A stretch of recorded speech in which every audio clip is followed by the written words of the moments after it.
नमस्कार दोस्तों। आज का जो शीर्षक है हम जो बताने जा रहे हैं वो बड़ा अलग सा मैंने रखा है। उसका नाम रखा है गली गली में शोर। गली गली में शोर है, क्या सीएमएसीडी करने वाला चोर है? क्या सीएमएसीडी करने वाला या कराने वाला चोर है?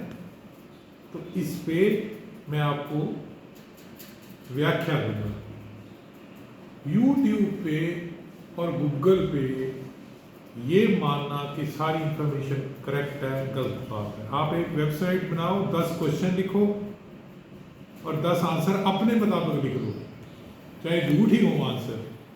जब वो कोई क्वेश्चन डालेगा गूगल पे तो जो आपने आंसर दिए होंगे वो ऊपर आ जाएंगे, टॉप पे ऐसे लगेगा कि गूगल बोल रहा है। जैसे किसी बंदे ने बहुत दिमाग वाला है, दिल्ली में बोर्ड बना रखा है इलेक्ट्रोपैथी का, उसमें क्वेश्चन डाला हुआ है कि बीएमएस के बाद रजिस्ट्रेशन कहाँ करें, तो उसने अपने बोर्ड का नाम लिख दिया। जब भी कोई कॉमन सर्च मारता है तो उसका आ जाता है, बंदा स्क्रीनशॉट भेजता है कि यार ये बात हो गई। ऐसे ही यूट्यूबर्स हैं, कोई ट्यूशन पढ़ा रहा है, कोई किसी का सेंटर है। देखिए एजुकेशन माफिया बन चुका है। अब वो क्या करते हैं कि आज कुछ किसी कोर्स के बारे में, किसी संस्था के बारे में बोल दिया या यूनिवर्सिटी के बारे में बोल दिया, प्रेज कर दी, और दूसरे दिन वही 90 डिग्री पे चले गए। याद रखिए, आप कुछ भी किसी जगह पे भी प्लेटफार्म पे बोलते हैं, लिखते हैं, तो पहले इतनी सीरियसली चीज ली नहीं जाती थी। अब सोशल मीडिया का भी प्रूफ, ऑडियो वीडियो का भी प्रूफ माना जाता है माननीय कोर्ट में। तो हो सकता है कि आपका चैनल करोड़ों रुपए कमा रहे हों आप, और कई बार जब बंदा करोड़ रुपए कमाता है तो दिमाग ठनक जाता है आदमी का कि मेरे को यूट्यूब से इतना पैसा आ रहा है, तो बहुत गलत बात कई बार कह देता है, उसको नहीं पता लगता। जैसे मैं ऐसे थप्पड़ मार रहा हूँ, अब किसी का गाल नहीं आया तो कोई चक्कर नहीं। जब कहीं किसी का गाल कार्य क्षेत्र आ गया, किसी का ये यहाँ लग गया, बस पंगा खड़ा हो गया। तो दोस्तों ये ध्यान में आपने रखना है कि इंफॉर्मेशन जो आप ले रहे हैं या आप पूछ रहे हैं, बहुत सारे लोग झूठ खरीदना चाहते हैं। उनको समझा दिया जाता है, मैं बहुत बार समझाता हूँ कि ये चीज झूठ है, ना खरीदो। वो समझ लेते हैं मगर फिर भी वो शॉर्टकट अपनाते हैं, क्योंकि झूठ बिकता बहुत है, सुंदर बहुत लगता है, खरीद लेते हैं। जैसे एक बंदा, बच्चा ही है अभी, तो वो बोल रहा है किसी के बारे में कि जजमेंट आ गई है माननीय सुप्रीम कोर्ट की। तो जिसको सुप्रीम कोर्ट की जजमेंट कह रहा है वो एक्ट है जो अभी इम्प्लीमेंट ही नहीं हुआ, उसके बारे में भ्रम फैला रहा है। सीएमएसीडी के बारे में भ्रम फैला रहा है, इलेक्ट्रोपैथी के बारे में भ्रम फैला रहा है, उसको नहीं मालूम। पैरामेडिकल कोर्सेज के बारे में, अलाइड हेल्थ के बारे में भ्रम फैला रहा है। और अगर मैं उससे आज यहाँ पूछ लूँ कि बादाम का बॉटनिकल नेम बता, तो प्रूनस मैग्डालिस कहने में उसको गूगल की सहायता लेनी पड़ेगी। अगर उसको कहो ना कि तू आलू की रोटी खाता है, परोठे, तो बता दे कि आलू का बॉटनिकल नेम बता दे गूगल को बगैर देखे, तो इधर उधर देखेगा और उसकी प्रोनाउंसिएशन भी सोलेनर ट्यूमरसम की और होगी। तो ऐसा मत करो बच्चों।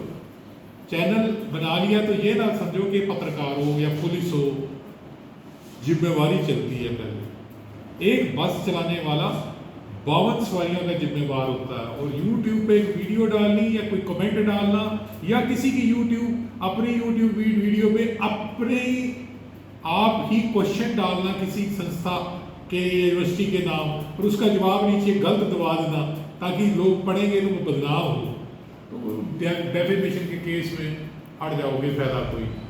सीएमएसीडी कोर्स चाहे 18 महीने का हो, चाहे 2 साल का, चाहे 3 साल का, चाहे यूनिवर्सिटी कराए, चाहे संस्था कराए, अगर वो कार्य क्षेत्र से बाहर हुआ अपने, तो हथकड़ी पक्की है।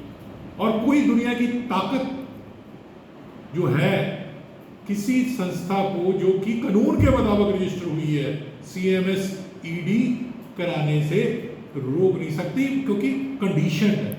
वो अगर वो कहता है कि नहीं ये तो MBBS है, लिख के देता है। अगर वो कहता है कि धड़ल्ले से MBBS की तरह प्रैक्टिस करो, अगर वो कहता है कि प्राथमिक उपचार से आगे भी चले जाओ, एजुकेशन CMSED क्या हो, कुछ भी हो जो नॉलेज के लिए बढ़ाने के लिए हो, स्किल एनहांसमेंट के लिए हो, तो एजुकेशन सोसाइटी भी दे सकती है, ट्रस्ट भी दे सकता है, जिसके ऑब्जेक्टिव्स में लिखा हुआ है। नहीं तो पूरे इंडिया में सोसाइटीज जो हैं एग्जेम्प्टेड ना होती, नहीं तो जो बोर्ड है हमारे एजुकेशन के वो सोसाइटी ना होते, जो हेल्थ डिपार्टमेंट है और जितनी भी हैं संस्थाएं गवर्नमेंट चला रही है, बहुत सारी 1860 एक्ट के अंडर रजिस्टर्ड है, उनके बारे में गलत बोलना, सभी को फेक कहना, तो ये टाइम दूर नहीं कि यूट्यूबर में बहुत सारे ऐसे भी हैं जो कि यूनिवर्सिटी का नाम भी ले लेंगे। मैं मना करता हूँ, कहीं मेरे पास नहीं, नाम ना लो, किसी को ऐसा ना करो, क्योंकि आप शीशे के घर में रहते हो तो दूसरे पे ना पत्थर फेंको, ठीक है। विश्वविद्यालय कौन से अग्नि परीक्षा से पास हुए हैं, ये नहीं दोस्तों। तो कुछ इंफॉर्मेशन गलत होने की वजह से गलत इंफॉर्मेशन नहीं देनी, पूरा खोल के रख दो चीज कि ये देखो। जैसे मैं घास हमारे उग जाता था ज़्यादा, मैं दवा लेने गया, उन्होंने कहा ये बंद है। मैंने कहा क्यों बंद है, लोग पी के मर जाते हैं। कहते नहीं हमारे पे छापा पड़ता है। मैं कहा क्यों पड़ता है? कहते जिस ज़मीन पे ये घास मारने वाली दवा फेंकते हैं उससे कैंसर हो, तो इसका सब्सिट्यूट ले लो, बताया उन्होंने। और साथ में ये भी बता दिया फलानी जगह से वो मिल भी जाएगी। पहले आप डिमांड क्रिएट करते हो और फिर सप्लाई हो जाती है। इस दुनिया में जितना भी नशा बिकता है लोग डिमांड करते हैं, सप्लाई हो जाती है। कसूरवार डिमांड करने वाला है, सप्लाई करने वाला बाद में। वो कहाँ से आपने डिमांड की तो किसी की मजबूरी होगी, सप्लाई कर देगा। अब मैं आपको ये बताऊं कि मिनिस्ट्री ऑफ हेल्थ को 12 अप्रैल 2023 को मैंने पत्र लिखा था और उसमें पूछा था कि 18 महीने की CMSED first aid volunteer course और 2 साल की CMSED, मैं 3 भी लिख देता तो क्या था। तो क्या ये national medical commission, national commission for allied and health care profession act 2021, जिसको वो लड़का जजमेंट समझ रहा है इस एक्ट को जो इम्प्लीमेंट नहीं हुआ, माननीय सुप्रीम कोर्ट की बच्चा है, तो क्या उसके प्रभु कार्य क्षेत्र में आते हैं? नेचुरली अगर आते हैं तो ये लोग सारे उसमें रजिस्टर्ड हो जाएंगे।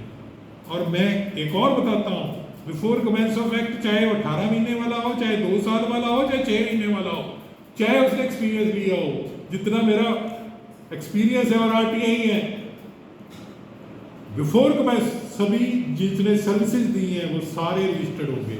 मगर इस एक्ट का परव्यू में ही नहीं है CMSED उसके परव्यू में ही नहीं है, तो रजिस्ट्रेशन कराने की जरूरत नहीं है, उन्होंने रजिस्ट्रेशन करनी ही नहीं है।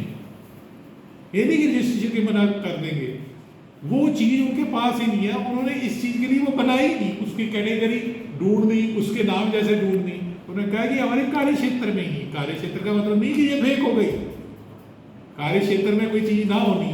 आप मेडिकल काउंसिल ऑफ इंडिया या नेशनल मेडिकल कमीशन को जाके कहो कि मेरी BEMS रजिस्टर कर दो, वो कहते हमारे कार्य क्षेत्र में नहीं है, यूज में जाओ। तो CMSED वाले कहेंगे कहाँ जाए, इसकी अभी रेगुलेटरी बॉडी नहीं बनी, जिसको आप ये समझ रहे थे। ये लेटर, ठीक है। अच्छा लगा लाइक करना, सब्सक्राइब करना, शेयर करना, और ये याद रखिए कि कई बार क्वेश्चन ही गलत होता है, आंसर तो, जब क्वेश्चन ही गलत है तो आंसर तो गलत होगा ही, ठीक है। और ध्यान रखिए, किसी की भी टेरिटरी में जाके, मान लीजिए किसी के घर में आप घुस गए और वहाँ पे फूल तोड़ के लाए, तो ट्रेसपासिंग का केस। अगर आप किसी के विरुद्ध बोले या अपने कमेंट्स में उत्तेजित कर रहे हो नीचे फेक आईडीज बना के किसी संस्था या किसी यूनिवर्सिटी के बारे में, तो अगर आपके पास पैसा बहुत है और अगर आपके पास हेडेक्स कम है, सिरदर्दी कम है, तो पंगा ले लो भैया, ऐसा मत करो। मैं कहता हूँ हाथ जोड़ के। उससे क्या होता है, हमारे एक मित्र हैं जयपुर में, बड़े परेशान, कहते एक बंदा यूट्यूब पे बहुत उल्टा सीधा कहता है, मैं कहा यार परवाह ना करो, एक कहा है दूसरे से निकाल दो, कोई फर्क नहीं पड़ता। बहुत अच्छे हैं, इतने अच्छे कि पूछो बात, मेरे से भी करोड़ों ऊंचे हैं और बुजुर्ग बंदे हैं, बहुत परेशान होते हैं। मैं क्या, अगर हम एक बार 2004 में मैंने बात की थी किसी वकील से, मैं ये कोई भी चाहे तो कीचड़ उछाल सकता है किसी के आगे, कैसे उछाल सकता है। तो फिर मैं क्या, उसका बाद में कोर्ट में तो वो बंदा जो होगा वो ब्लैक हो जाएगा और जिस पे वो कीचड़ उछालेगा वाइट हो जाएगा। कहते जब भी कोई आप पे कीचड़ उछाले अखबार के जरिए या किसी के जरिए, उसने इतनी लाइन खींची है ना, मतलब 10 पॉइंट लिखे हैं ना, आप उसके अपने अच्छे पॉइंट 25 ऐड में दे दो, ये बजाय कि उसको कंडेम करना। एक एयर होस्टेस का इंस्टीट्यूट होता था, वहाँ पे मेरे ख्याल किसी टाइम किसी ने कोई सुसाइड किया होगा, तो दूसरे इंस्टीट्यूशन ने क्या करना, ये जी वहाँ बच्चे सुसाइड कर जाते हैं, वहाँ तो रात को 11 बजे लड़कियाँ आती हैं, ऐसा उल्टा उल्टी करते थे, लड़के शराब पीते हैं, ऐसे उसका नाम बदनाम कर दिया। उसको वकील के पास गया, उन्हें अपने सारे अच्छे पॉइंट दिखा दिए कि देखो मेरे इतने बच्चे प्लेस हुए हैं, ये फलाना अमेरिका गया है, रिव्यूज़ दे दिए, बच्चों से लिख के रिव्यूज़ लिया करो। इस करके कनाडा अमेरिका में एम्प्लॉयर के पास जब आप जाते हो रेफरेंस मांगते हैं, पिछले रेफरेंस। तो एक जब भी आपके पास कोई आपका ग्राहक या स्टूडेंट आए या आपके मैत्रिक आए, तो उनसे रिव्यू लीजिए कि हमारे बारे में आप क्या सोचते हो, लेटर, ताकि कल को जरूरत पड़े तो माननीय कोर्ट में भी दिखा सके, ये नंबर है, ईमेल है ये। ठीक है जी, अच्छा लगा लाइक करना, सब्सक्राइब करना और शेयर करना। धन्यवाद।